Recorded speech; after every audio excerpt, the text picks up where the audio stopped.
Hi, I'm Bert Glick, and I'm in my small hotel room in Midtown Manhattan, and this is being produced by my good friend Glenda, or Gigi in any case. And I'm just going to proceed into my poems. Her hypnotic, snake-like knotted necklace of fine-cut crystals that clings to her bosom and gleams, move and heave, little burgundy kiss sparks, shiny, leaping, winking yeses. She calls one breast proud, the other humble, and me crazy, and said I had a cookie aura about me. I was sweet, yet a crumb at heart. I, for my part, accused her of having a chocolate chip on her shoulder, and so we nibbled away at each other till I melted in her mouth. Then she stole into my room and left persimmons, pomegranates, and mangoes strewn on the pillows with a note, quote, "Poets must feed on exotic fruit." Next morning, without warning, a phantom sneak attack of love, bananas, cucumbers, and a hunk of salami, with another note, "You are what you eat." SOS. Linda the poet stole into my room and left a honeycomb and a green glass swirled bottle with a note attached to a cork, so designed when you remove the cork, the note pops up. Help, am stranded on an island, and no ship bearing your name has come in recently, and I am afraid to swim to where you are, all alone, but have drowned so many times before. What's a risk? Have reason to believe the water may be warm, or may even part to let one of us through. These things sometimes happen. P.S. Please advise on this matter whenever, soon. I miss you. Hump from the heart. Conversations laced with minute cruelties and dollops of loving kindness. Brain fog warmed by the bonding of subtle bruises, culminating in too many hurts herded in her heart. Heard you crying in the shower, louder than the pelting water, drip dry by the window. After the cyclone quarrel that shred our home, you bolted and roamed the streets under your cloud wrung dry, weather-beaten and approached by nighttime stray wolves. You hobbled home, the king and queen of the chessboard on the bed, facing off, framed by rose petals. With Marilyn, what we did last summer, drove far, left our shoes in the car, the sea kisses wet, the sand hot, that sudden wave rising not, half drenched hand in hand, over the scalding again sand, I had to log leap, while you power glided to that driftwood teepee made for us to love in. Like Byron's lady, you walk in beauty, when you recall from that El Niño fall, the vision of sun streaming through the sheltering branches, laying down tiger-like stripes of light and shade, sandstone cliffs on one side, the sea on the other. You call us old-time lovers from a radical past. I say we blaze new hope. Bread rising, without spreading it on too thick or pumping her nickel, the mystic mayonnaise lady asked if I'm good and bred? Will it rise hot out of the oven?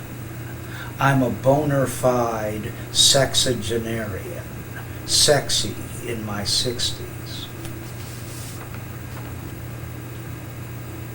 Horizontal hooker with a digital watch, a real looker, wraps her lithe arms around the down-thrusting neck, up-gazing wrist watcher, announcing, "Time's up, honey.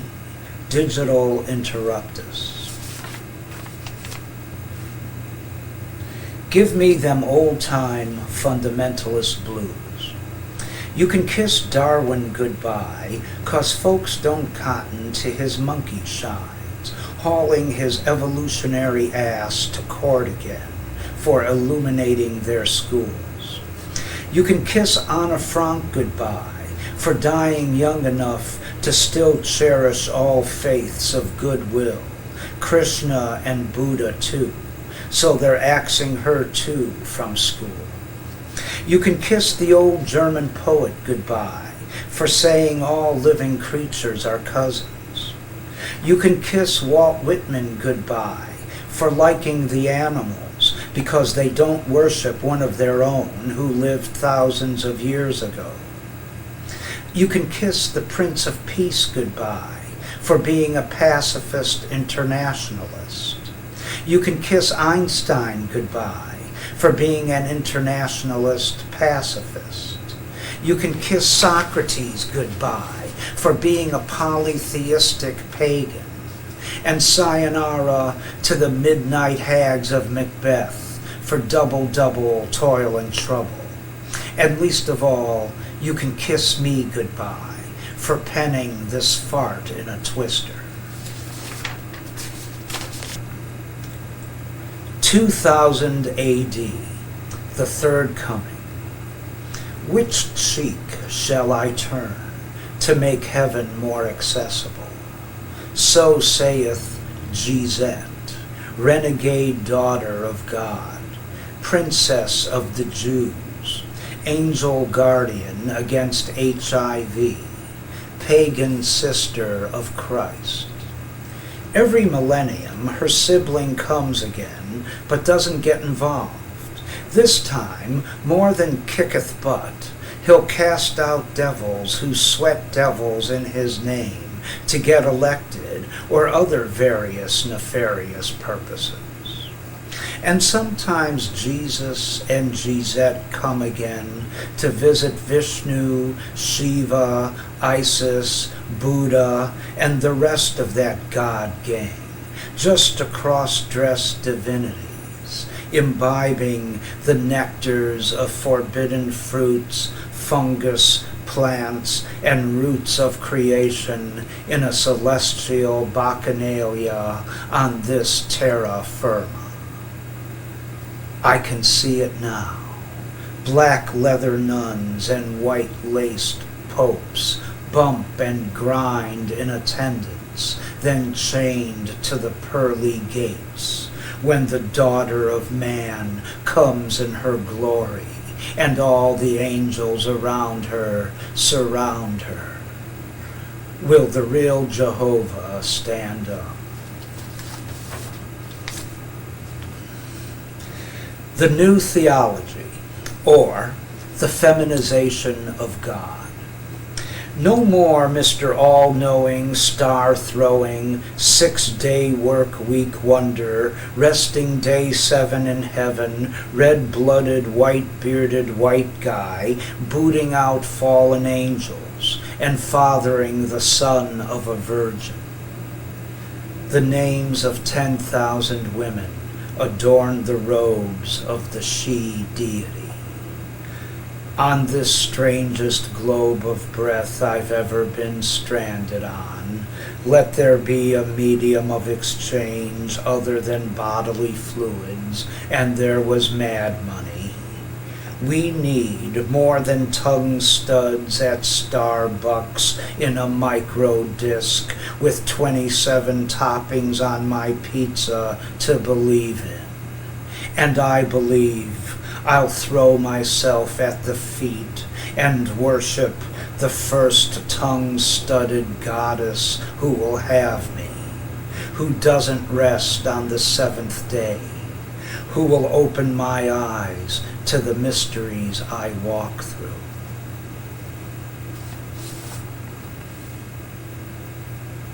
Oh well, numerous slumbering and 5 activated, if not yet saturated senses, various incognito and 3 gut-level dimensions, along with ear, nose, and mouthfuls of longitude, latitude, and attitude later. What's to show for it in this unicellular universe I'm trapped in?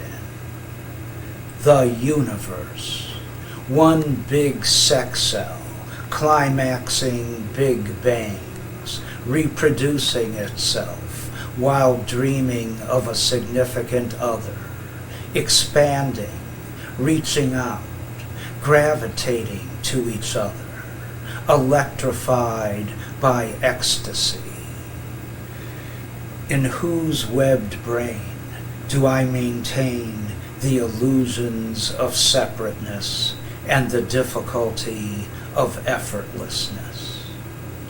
Have I said everything I know yet, or proven and defined anything? Oh well.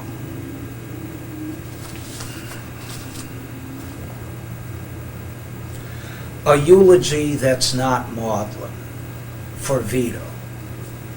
Looking at life the way a man looks at a woman, gargoyle, gremlin, leprechaun, satyr, seasoned punk, postmodern pre-hippie, clown white prancing protester, Pagliacci, sodomizing the Pope and Santa Claus only in public, world-renowned sculptor, chiseling time, old potent love procreator, rearing litters of kids, combination Casanova, Pa Kettle, tenured on the dance floor, backward somersaulting heavy metal slammer, walking the length of a log on his hands in his 70s. To what do you attribute your youthful vigor? Pussy and white sugar. The inspiration of many a poet paying his debt to eternity. Ultimate climax, inverse orgasm, fuck of death. Juggle of addictions. The unrelenting logic of every moment's disintegration, of the underlying uncertainty unifying the universe, of the life and abrupt end of my friend I've known 47 years, gold medalist of self-abuse, took the last straw of the camel that broke his back. Mammals who like camels. Death comes rushing to the rescue, unloading him of his juggle of addictions, corruption of brilliance, heart attack. Gulf of darkness unbridgeably between us now, as I walk healthy, 61-year-old, hopeful even. With mom's last breath, sleep merged into death, the night I saw a wounded dove in a bar. The hospitalized vulnerability of love, our tenderest times in 60 years, to call that formidable woman sweetie, and how's the girl of my dreams makes her smile. Her generous blood-starved brain, my blood-starved brain, the sandwiched between life and death meat that was the mother of a man, was buried today.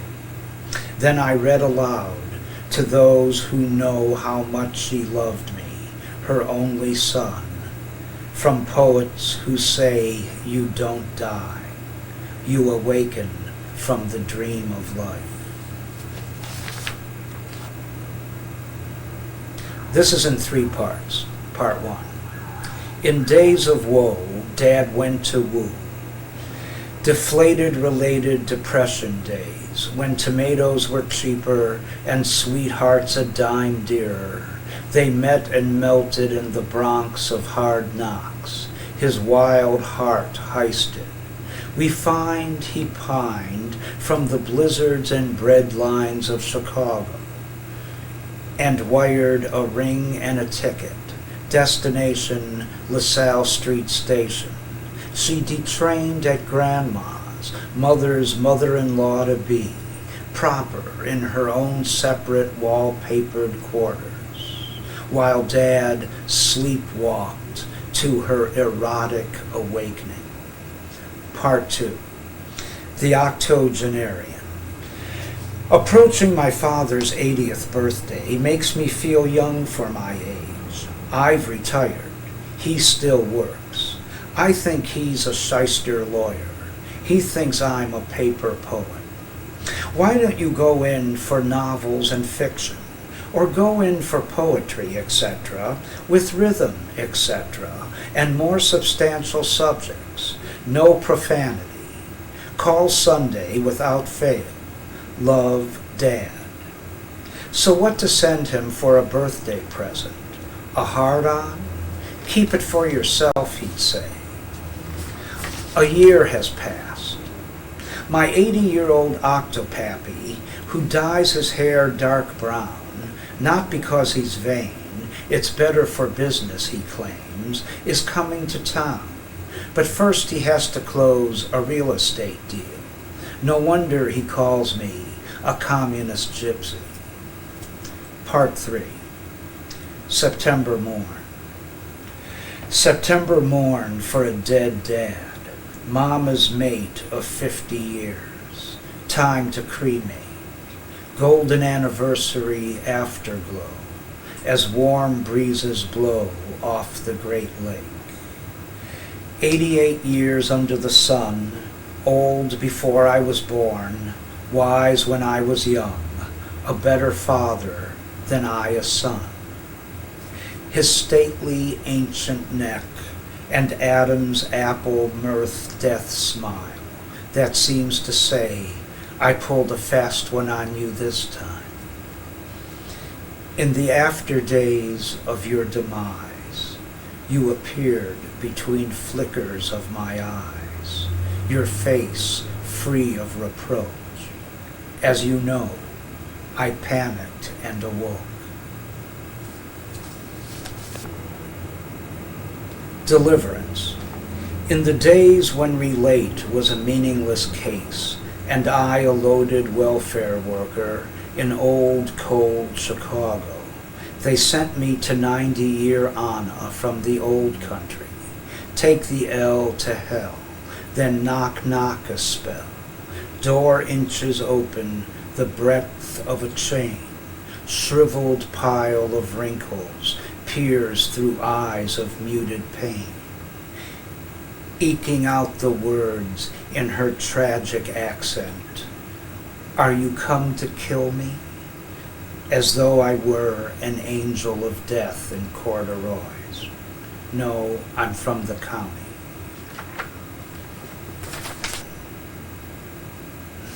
Suicide hotline. Press 1 for about to slash your wrist in a warm bath. Press 2 for jumping in front of an oncoming BART train. About to blow your brains out? Press 3 at any time during this menu. Press 4 for bridge jumpers support groups throughout the Greater Bay, including the 707 and 831 area codes. Press 5 for incremental suicide due to compulsive, self-destructive behavior. Press 6 for previously botched attempts. For a life-affirming live operator, dial your 9-digit social insecurity number followed by the pound key. To return to the main menu, press any button anytime. Thank you for calling Suicide Hotline. This call may have been monitored for training purposes.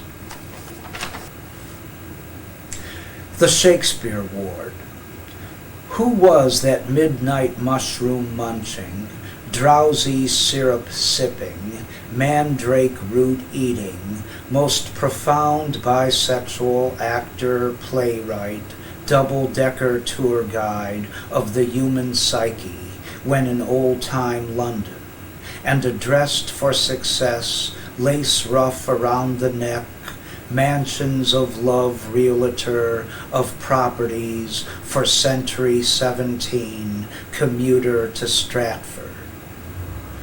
Who was that dropped in time, synthesis of the past, projection of the future, walking shadow among us, alias the Bard of Avon, with no false staff between his legs, with a rose by any other name concocted over cocktails in energies undreamt of in your philosophies, who sat with Buddha, mingled with Mozart, jammed with Thelonious, boogied with the Beatles, then return again, boomerang, oh brave new world, back to Elizabethan England, to report atoms and orbits, holocausts and holograms, live from a laser beam stage. A stage, a stage, a kingdom in a psych ward for a stage. The 20th century, it came and went. From buggy whips to my red Camry, kamikaze Mitsubishi. It won't be a stylish marriage, I can't afford a carriage. Motown, Nissan, we've got a lease on. From Kitty Hawk to the moonwalk and beyond. Today the solar system, tomorrow the galaxy, and concentration camps for computer retards. From Victorian, the Queen's not amused, to let's do it in the road dudes, to God's our only sponsor on the air, so send 1,000,000 buckaroos in 2 weeks or I'll die, all adding up to a good papal fisting at the DNA lounge. From the gay 90s to the gay 90s, 100-year progression, when our hearts were young and gay, to our kids young and gay. My son married a man. Is he Jewish? Is he black? Does he take drugs? From booze prohibition to pot prohibition and the drug war on people. The new golden rule, more prisons than schools. From the molten core of our comic atomic century, the 2 German wars, to the so-called Cold War, the commies are coming, of living memory. To make the world safe for democracy is fear itself. Never in the history of human conflict so much light at the end of the tunnel. Do not ask what your country can do for prosperity just around the corner, and a chicken in every pot, my little chickadee, or is that a gun in your pocket? With one small step for a man, I shall return with peace in our time, because I'm no crook. I didn't inhale with that woman. Hell on Wheels. Borrowing from Beelzebub to pay Mephistopheles and other credit angel money market monsters, I pulled up to the midnight toll booth in my Nagasaki Naugahyde and asked if the road is well paved with good intentions. Should I turn back or go join a band of evil geniuses for the exposure? Go where I send thee, said a mouth through the soul hole. So off I sped, assured of no mortal surprises, down the dread highway of expectations. A little down the pike, a hooded hiker. I recognized her. Nose and tongue studded, Little Red Riding, Alice in Wonderhood, clutching a pocket swastika good luck charm. I pulled over and read her pierced lips. Violent night, all is blight. Are you lost, Little Red? Believe it, dude, she said. Follow the road, I was told, paved with good intentions. Chill out, Red Hood Head. All destinations lead to damnation. They do? She brightened. Why are you hiking to hell? Because Grandma told you to? Because my urine tests positive. At least you didn't kill any kids in class. We learn fast from your generation, you youth-bashing old fart. Hop in, I laughed. I'll give you a lift. Where? To heaven? Where there's no lottery? No, silly. To see the prince of darkness suck at the breasts of light, just like the old mad philosopher said he would, if you're good. I'm bad. I'm glad.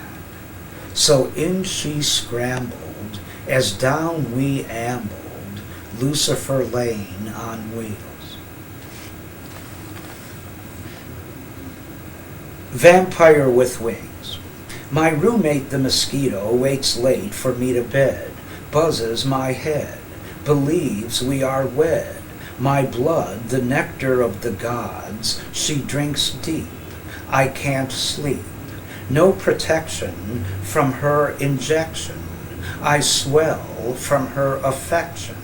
Not to mention, she won't even split the rent. Chicago. On my way to yesterday's dry cleaner's converted cafe, as no premonitions of spring breezes blow on a weather-perverted day.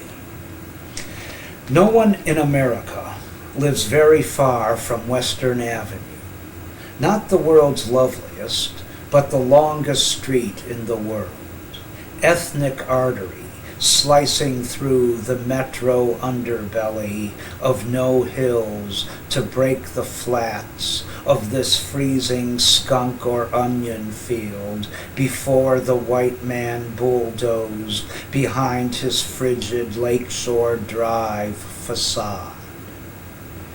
The sister city of Stalingrad.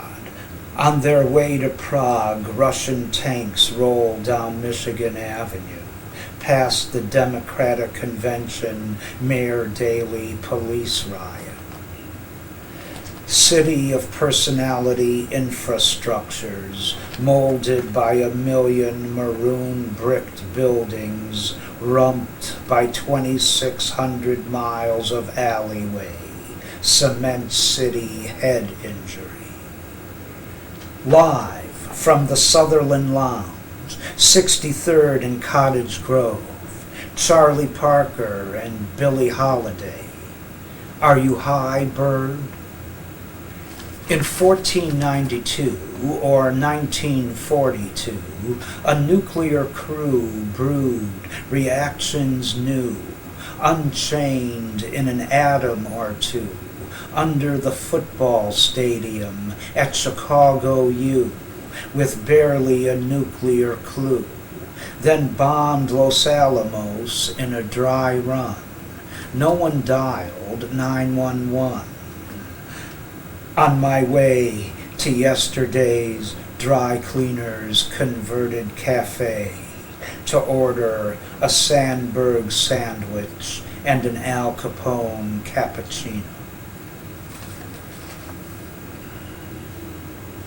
Every summer, the U.S. Army invades portions of Humboldt County in Northern California in search of exotic herbs. Humboldt Summer. Midsummer Night Dream, Potpourri, Titania and Oberon and Fairy Dust and the Grateful Dead and Hell's Angels Rednecks and Homesteaders in Yurts and Nocturnal Emission Teenage Soldiers with M16s sighting a spotted owl, all droned out by a dozen rotor swooshing helicopters swooping down on suspicious looking leaves. Humboldt Blitzkrieg, Operation Green Sweep, the every nook and cranny marijuana fanny. Over here, the feds are coming, and they won't go back till they've readied their machetes. Over here, overfed, oversexed, over here. America invades America. From the hardcore center of the Pentagon to the hills of Garberville. We have met the enemy, and the enemy is a plant, with the nerve verve to flourish under the sun, sprout across paper-deeded S&L defaulted real estate, this excellent esculent root, chemically inspired, master stroke of nature, opposite of a headache, weed of weeds. Sensimilla bud, earlobe of Buddha, reggae on the river, Humboldt homegrown. Be it ever so Humboldt, there's no grown like home.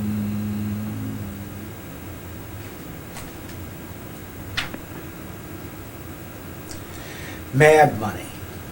We descended from the trees, true or false? Or did the serpent descend the trees, loaded with state-of-the-art sliding scale apples? Why do I see vulva lips on the barks of trees and labia major constellations of night? Am I falling between the cracks? Am I psychosomatically well, dancing on an ice cube? I refuse to answer on the grounds I'm an asparagus, lunatic fringe in the middle of the road. Is womb water early ocean water reproducing original reproduction? In a previous life, I was an anchovy, now a humanoid billy goat in pursuit of phantasmagorical orgies of the biosphere. The decadence I've so badly wanted to die of still eludes me, although I did have sex once, which is no reason to start another men's consciousness raising group called Resurrection Anonymous. Those to whom I owe a nervous breakdown, be patient. Meanwhile, you'll cook for me, savoring the sauce over the teriyaki. How many times have we heard the word? And the word is relationship. But on the seventh day he rested, and on the eighth resumed creation. And the new word was money. Let there be a medium of exchange other than bodily fluids, and there was mad money. About time. Time kills, greatest known cause of death, graveyards of schedules to keep. Yet a greater death is to kill time.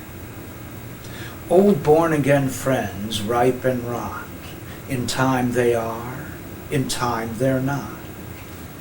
Nature invented time to keep everything from happening at once, or not at all, says graffiti on the wall. Time equals gravity, I'm told, when you're old, breathing down your backbone, bearing up fine so far, in the spine of time.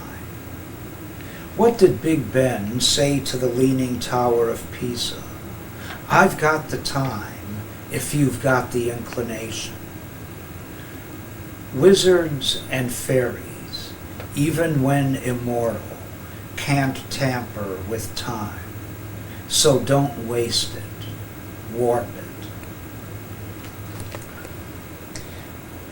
The glorified amoeba, dormant for the duration of the one-celled revolution, shit happens on floating balls of atmosphere. I premiered as a tropical bird, intoxicated by jungle perfumes and unfeathered visions of hair, skin, tooth, nail. I trembled with premonition. Then down the Mammary Way command module, I became land-bound, DNA meat-eating memory, hyper-aggressive circuitry, free-floating anxiety. Never in the history of flawed nervous systems such a fast-track brain that doesn't quite contain scaly-skinned instincts and saber-toothed strains.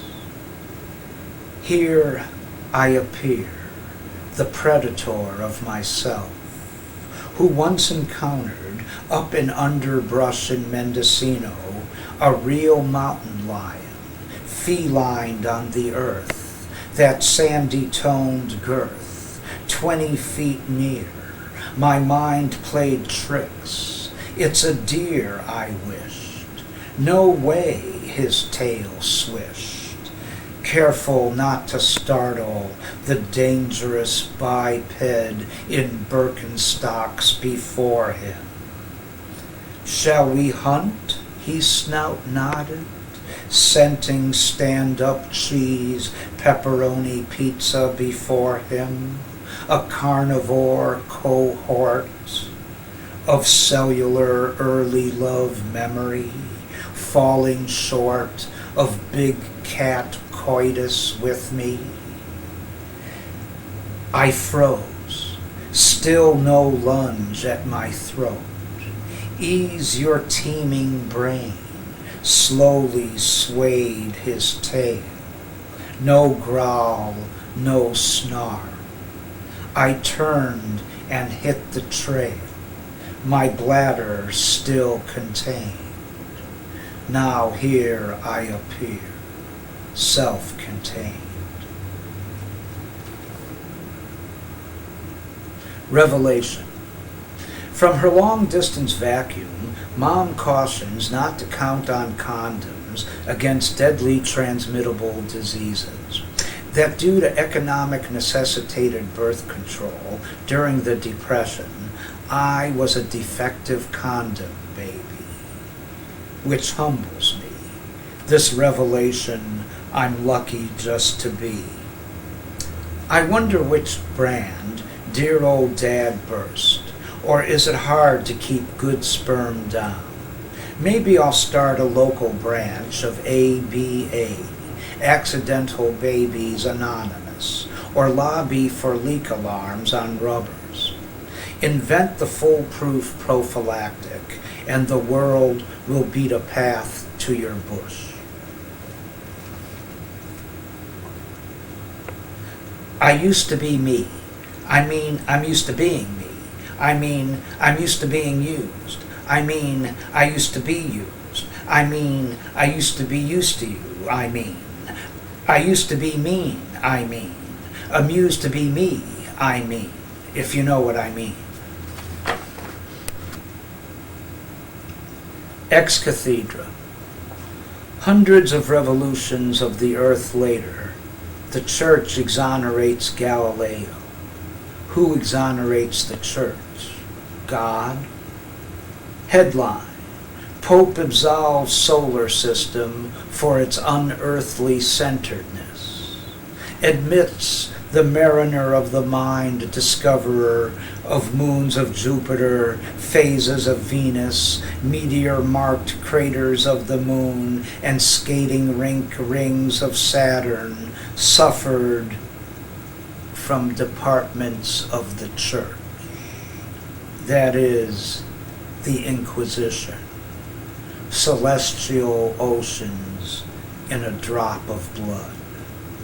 Assigned specialists to study the Galileo episode, a 350-year PR beating His Holiness hopes to reverse.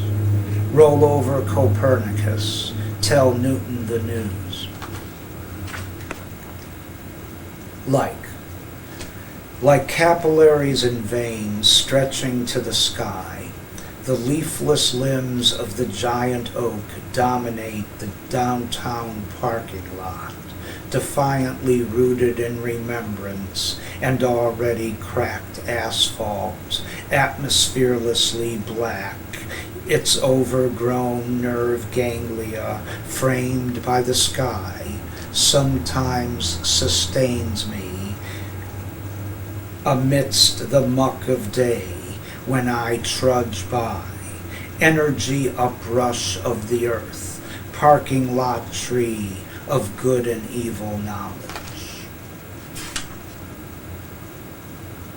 Song of the dancing plants. We breathe starlight. We infoliate the universal impulse and enflower the energy of the galaxy, making Earth alive. Let your stars and bars, hammers and sickles, your red, whites, and blues be emblems on your flags, woven out of the hopeful green stuff of plants. We are your sentient, prescient predecessors, before you people plants, our primal, perfumed, floral kingdom, cross-dress pollinating, without guilt, without shame, carpeting a green welcome for you, converting noxious gases to breath for you. But in the end, you push up daisies. Your bodies become our nutrients. You merge with our forms and colors and infuse our fragrances.